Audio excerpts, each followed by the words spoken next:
या प्रकरणामध्ये suspension of stay म्हणजे कन्व्हिक्शन आणि स्टे ऑफ कन्व्हिक्शन हे दोन वेगळे प्रकार आहे.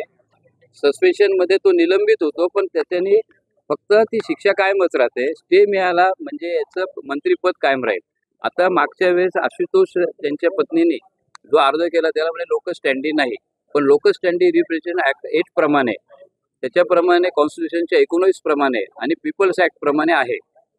आणि वोटरचा हा राईट आहे, प्रत्येक सिटीजनचा राईट आहे. त्याच्यातला जो प्रतिनिधी हा निष्पाप असला पाहिजे, त्यांनी चांगलं काम केलं पाहिजे. एवढ्या मोठ्या पदावर बसलेली व्यक्ती मंत्री किंवा आमदार असला तर हे काही मुद्दा होऊ शकत नाही स्टे मिळाला, असं आता आपल्या माननीय नामदार हायकोर्ट उर्मिला जोशी फलके मॅडम यांनी निकाल दिलेला आहे. सुनील केदार विरुद्ध स्टेट ऑफ महाराष्ट्र बॅरिस्टर अंतुलेच्या केसपासून आतापर्यंत झाला.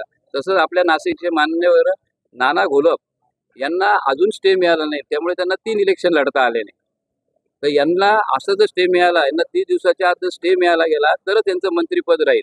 पण वोटर लोक ज्यांनी याच्यावर एवढी यंत्रणा लाभली त्या लोकांना किती अफेक्ट झाला त्यांचा राईट्स. त्यांनी असा प्रतिनिधी दिला त्याला काम करता येत नाही आता सध्या कन्व्हिक्शनमुळे, स्टे पर्यंत नाही. आणि त्यांना मंत्रालयाने फक्त काहीतरी माझ्या माहितीप्रमाणे 30 दिवस मुदत दिलेली आहे. आणि आम्ही फक्त न्यायनिवाडे दाखल आज करत आहे, ज्याचे सुप्रीम कोर्टाचे अनेक न्यायनिवाडे तेही दाखल करायला यांनी जर परवानगी नाही दिली तर आमचं म्हणणं असं आहे की आम्हाला 8 दिवसाची मुदत द्या, आम्ही हायकोर्टामध्ये जातो. आपली मागणी काय सर? आपली मागणी आहे असा प्रतिनिधी ज्याला कन्व्हिक्ट झालाय असा मंत्रिपदावर राहायला नको, कारण वोटर त्यांनी अफेक्ट झालेले.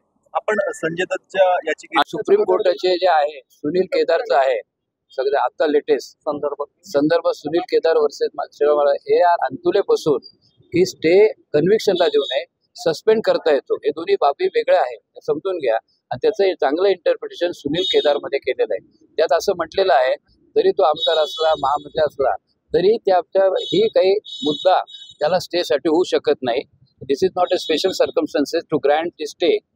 आणि उलट on the contrary it's the duty of the government to keep away such person who has convicted or criminal background, असं त्याचं ऑब्झर्वेशन आहे. आपण बघावं पॅरा नंबर 40 मध्ये. That's all. आपल्याकडनं आता पहिल्यांदा नकला मिळून द्या, ते बघतो, रात्री मी डिस्कस करतो, पाहिजे तर मी आपल्याशी उद्या बोलतो. माझा नंबर दिलेला आहे. चला, धन्यवाद. लोक स्टँडी नाही असं जरी म्हटलं असेल तरी त्याचे चॅलेंज केलं होतं. काही सुप्रीम कोर्ट आणि हायकोर्टाचे निवाडे फक्त दाखल केले होते, पण ते म्हणे तुम्हाला लोक स्टँडी नाही, पण रिप्रेझेंटेशन ऍक्ट प्रमाणे कॉन्स्टिट्यूशन आहे हे ठरवण्यासाठी हायकोर्टाकडे जाण्यास त्यांनी 3 दिवसाची मुदत दिली आहे. आता हायकोर्टामध्ये 5 तारखेच्या आत आम्ही दाखल करू ते प्रकरण. पण आता त्यांनी जे शिक्षेला स्थगिती मिळावी हा अर्ज त्याच्यावर निर्णय द्यायला त्यांनी नकार दिला. आज ते 5 तारखेला ठेवलं. तर 5 तारखेला पुढे काय होतं आणि हायकोर्टात काय होतं आम्ही आपल्याला कळवतो. आपल्याकडनं पुढची भूमिका काय असणार? आता हायकोर्टामध्ये जाणार ना कायदेशीर, कारण public act, people act, representation act आणि भारतीय घटनेप्रमाणे प्रत्येक सिटीजनला आणि नागरिकांना अधिकार आहे. आपला प्रतिनिधी कसा असावा, शिक्षा झालेला प्रतिनिधी ठेवा की नाही, त्याला शिक्षा झाल्यानंतर त्याच्या मंत्रिपदावर ठेवायचं की नाही, कारण वोटर लोक अफेक्ट झाले, त्याचे rights of voter is affected. त्यामुळे आता ताबडतोब आज नक्कल द्यायला लावली आहे.